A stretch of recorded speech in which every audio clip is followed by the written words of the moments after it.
This is a brain disease that is largely genetically based. I would say that over 90% of the patients we admit here are aware of a family member with addiction.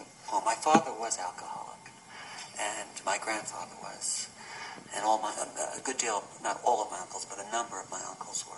So there was a lot of history. I can say as a scientist, and my colleagues would back me up, that genes now have a higher dominance in terms of causing certain behavioral patterns than the environment. I'd say a majority of people obviously come from very severe abusive situations that cause that deep brokenness.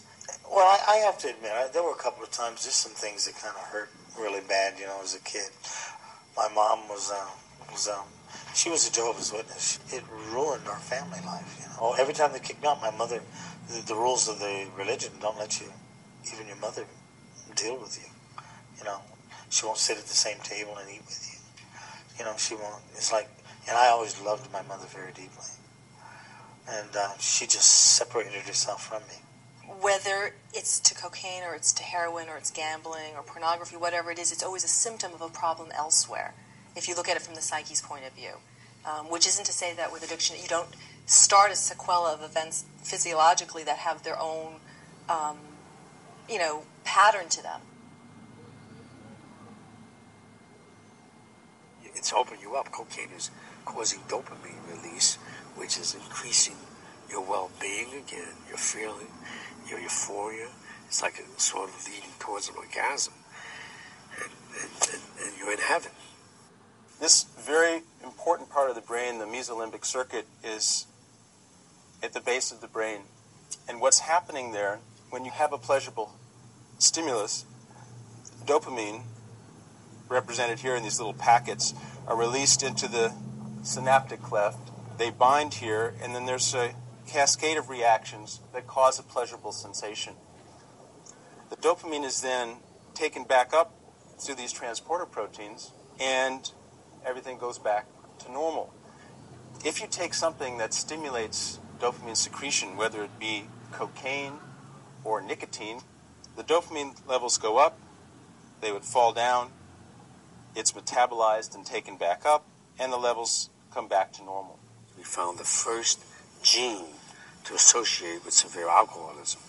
And what we found is the gene that controls the receptor was in a form whereby it only made a limited amount of these dopamine receptors. So you are not going to be able to cope, as well as somebody that has the normal complement of the dopamine receptors. So that's what puts you at this ease. When I first started in this field over 20 years ago, an alcoholic would tell me that they would take a drink before they would go to work. I would say, well, how could you function? And the patient would tell me, I drink so I can feel normal.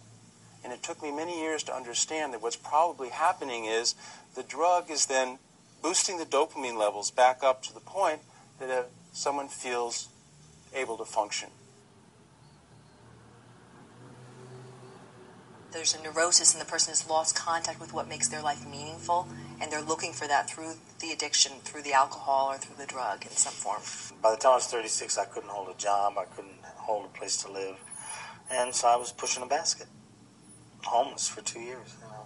When you don't believe in something beyond yourself, and you're at the bottom of the rung, and you're sleeping on the streets, and you're at the you've wasted your last dollar again and again on crack, you realize that there's got to be something better than just yourself, that you and yourself do not have enough strength.